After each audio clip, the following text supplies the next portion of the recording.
আসসালামু আলাইকুম প্রিয় বন্ধুরা, কেমন আছেন? আশা করি ভালো আছেন। আমিও আপনাদের দোয়া অনেক অনেক ভালো আছি।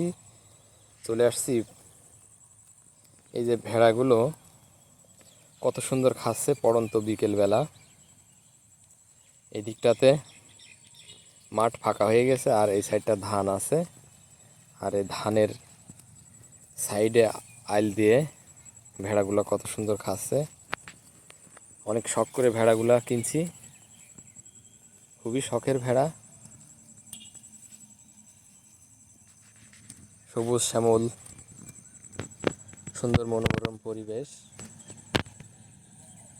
অপরূপ সোনার বাংলাদেশ। আসলেই বাংলাদেশ সোনার ফসল ফলে আমাদের দেশে।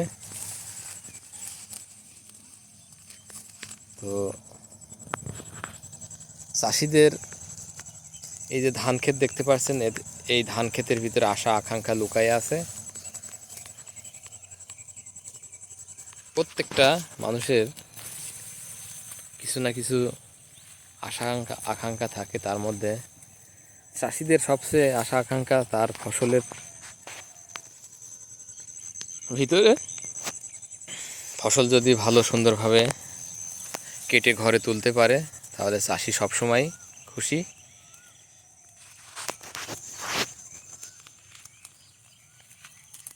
প্রচণ্ড পরিমাণ ঘাস আছে নিচে, দেখেন ঘাসগুলা খাচ্ছে ভেড়াগুলি।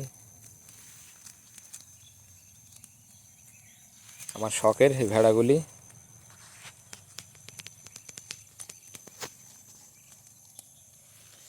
সারা মাঠ এদিকে তামাক ক্ষেত শেষ, জমিগুলা পড়ে আছে এভাবে।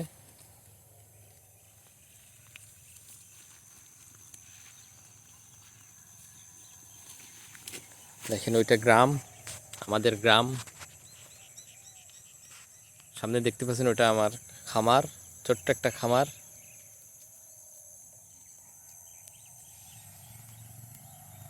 অনেক সুন্দর একটা গ্রাম আমাদের। চারিদিকে ফসল,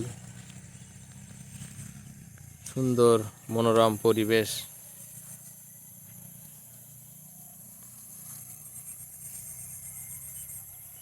অনেক ভালো লাগে আমার। শহরে গেলে মন টেকে না, গ্রামে আসলে পরে মন ভরে যায়। গ্রামের সবুজ শ্যামল গাছপালা সব কিছু দেখলে মন জুড়ায় যায়। তো বেলা ডুবি ডুবি ভাব, সন্ধ্যা লেগে আসছে। তামাক ক্ষেত, এই যে গাছগুলা কাটার পরে এই বৃষ্টির কারণে আবার এই যে তামাক ক্ষেতের গাছ হয়েছে, এগুলো আসলে কোনো কাজীয় গাছ না। জমি চাষ দিলে এই গাছগুলো আবার নষ্ট হয়ে যাবে।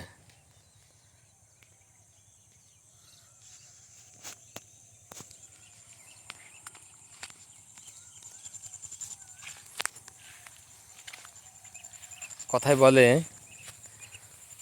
এই ভেড়াগুলি বৃষ্টির মধ্যে, ঝমঝম বৃষ্টি হবে তবুও বৃষ্টির মধ্যে এরা খেতে পছন্দ করে।